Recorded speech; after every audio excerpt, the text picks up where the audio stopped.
उम्र के 80वें साल में ऐसी हनक, कुछ की नजर में हिटलर जैसी विस्तारवादी सनक।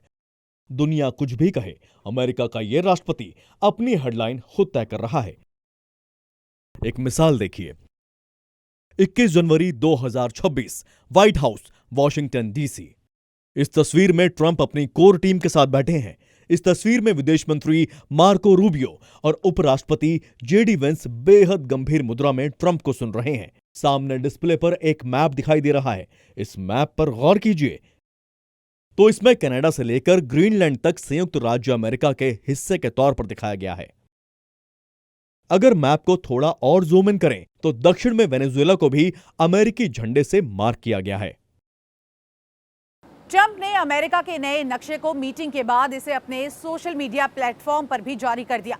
इसमें कोई कैप्शन तो नहीं लिखा था, लेकिन दिखाई दे रहा था कि ट्रंप ग्रीनलैंड से लेकर कनाडा को अमेरिका में मिलाने का जो दावा लगातार कर रहे हैं, वो ट्रंप के ऑफिशियल हैंडल पर साकार है। ट्रंप का यह अड़ियल रुख कितना डरावना हो चुका है, इसकी झलक मिलती है दावोस में चल रहे वर्ल्ड इकोनॉमिक फोरम में।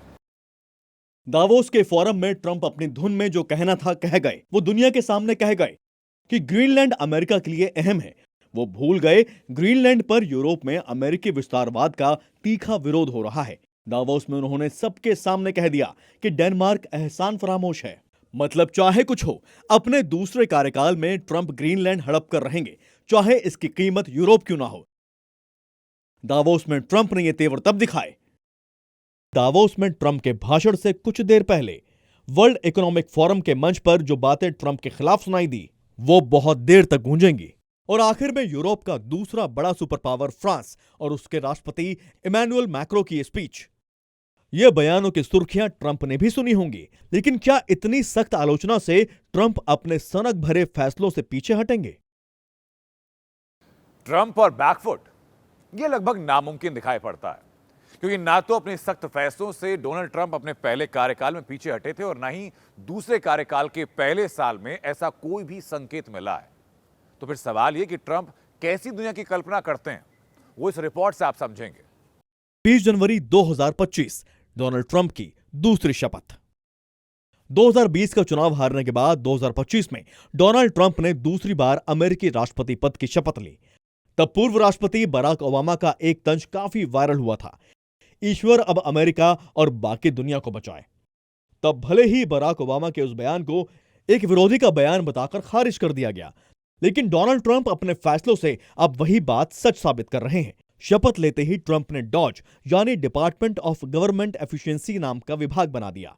ट्रंप ने कहा कि वो सरकार को छोटा और सस्ता बनाएंगे। इसके लिए कई विभागों का बजट काटा गया, हजारों कर्मचारियों की छटनी की। इससे बड़ा झटका लगा यूएसएड को। इससे दुनिया भर में अमेरिकी मदद से चलने वाले डेवलपमेंट प्रोजेक्ट्स ठप पड़ गए। इमिग्रेशन पर सख्त। ट्रंप ने दूसरी बार राष्ट्रपति बनते ही एईए यानी एलियन एनिमिस एक्ट बनाया और अप्रवासियों पर सख्ती शुरू कर दी। अप्रवासियों के वीजा फ्रीज करने से लेकर आईसीई के रेड में हजारों लोगों को पकड़ा और बेहद अपमानजनक तरीके से डिपोर्ट करना शुरू किया। डिपोर्ट करने के दौरान अप्रवासियों के हाथों में बेड़ियां पहनाई गई। Tariff terror. दूसरे कार्यकाल की शुरुआत में ही ट्रंप ने अजीबोगरीब ट्रेड वॉर शुरू कर दिया। पहले चीन, कनाडा और मैक्सिको पर भारी टैरिफ लगाया। उसके बाद अप्रैल में करीब सभी देशों पर 10% टैरिफ लगा दिया। भारत जैसे कई देशों पर 50% टैरिफ और 500% की धमकी के साथ पूरी दुनिया में हड़कंप मचा दिया।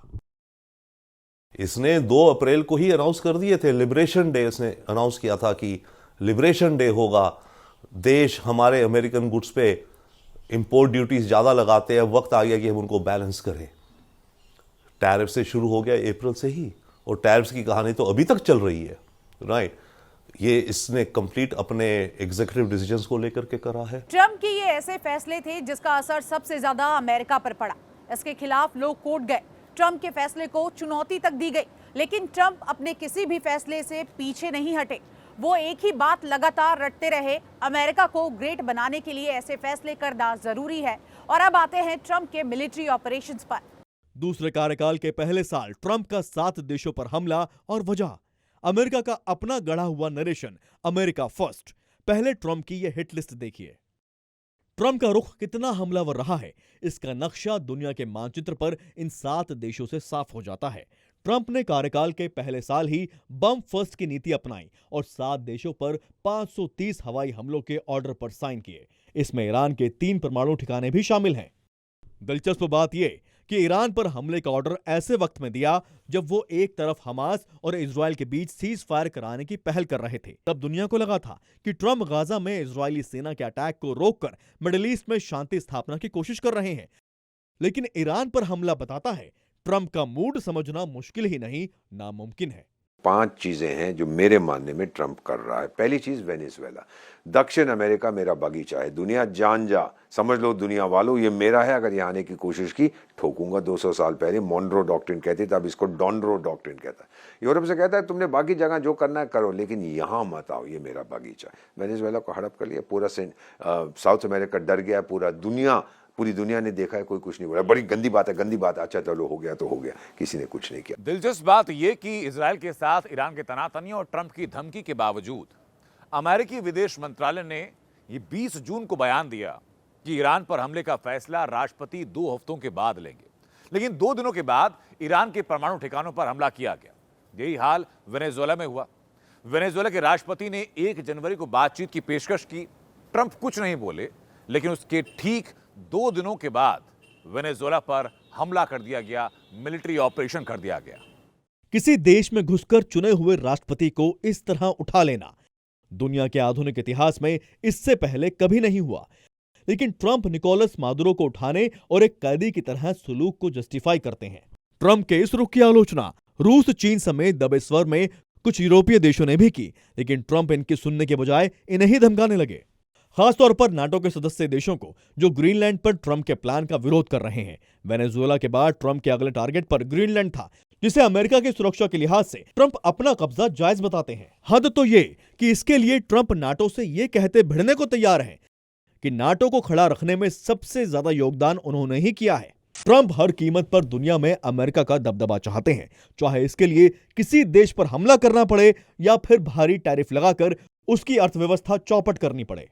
पर सबसे बड़ी धौंस जो इसने दिखाई, मेरे ख्याल से इसने टैरिफ के मुद्दे को लेकर दिखाई है। हर देश से इसने कहा कि आप अपने टैरिफ रिवाइज करो, मैं तुम पे इतनी इंपोर्ट ड्यूटी लगाता हूं अमेरिका में, तुम्हें अगर मेरे से डील करनी है तो ऐसे करेंगे। आक्रामक और हमलावर तेवरों के बीच यही ट्रंप खुद को दुनिया का सबसे बड़ा शांति दूत कहते हैं। ट्रंप मानते हैं कि नॉर्वे की नोबेल प्राइज कमेटी ने उन्हें शांति पुरस्कार न देकर बहुत बड़ी गलती की है, क्योंकि उन्होंने अपने दूसरे कार्यकाल में 8 युद्ध रुकवाए हैं। जिस तरह डोनाल्ड ट्रंप ने वेनेजुएला की शांति पुरस्कार विजेता मारिया मचाडो से नोबेल प्राइज की ट्रॉफी ली, इसे पूरी दुनिया में ट्रंप की बेशर्मी कहा गया। यहां तक कि नोबेल कमेटी ने स्टेटमेंट जारी कर कह दिया कि नोबेल पुरस्कार एक बार दिए जाने पर किसी को ट्रांसफर नहीं किया जा सकता। लेकिन ट्रंप मारिया मचाडो को थैंक यू कहते रहे कि नोबेल कमेटी ने ना सही, मारिया मचाडो ने तो उन्हें शांति दूत समझा। ट्रंप ऐसे उलूल जुलूल बयानों के लिए दुनिया भर में ट्रोल होते हैं, लेकिन उन्हें लगता है किसी बात से शर्म नहीं आती, क्योंकि सच यही है कि ट्रंप भले ही खुद को शांति दूत कहते रहे, लेकिन इसकी एक वाजिब मिसाल अब तक सामने नहीं आई। दावा किया भारत पाक का युद्ध रुकवाया, सच यह है भारत ने ट्रंप के दावे को खारिज किया। दावा यूक्रेन जंग रुकवाएंगे, सच ट्रंप की बात ना पुतिन मान रहे ना जेलेंस्की। दावा है हमास इजराइल में शांति का, सच है गाजा में अब भी इजरायली हमले जारी हैं, तनाव बरकरार है।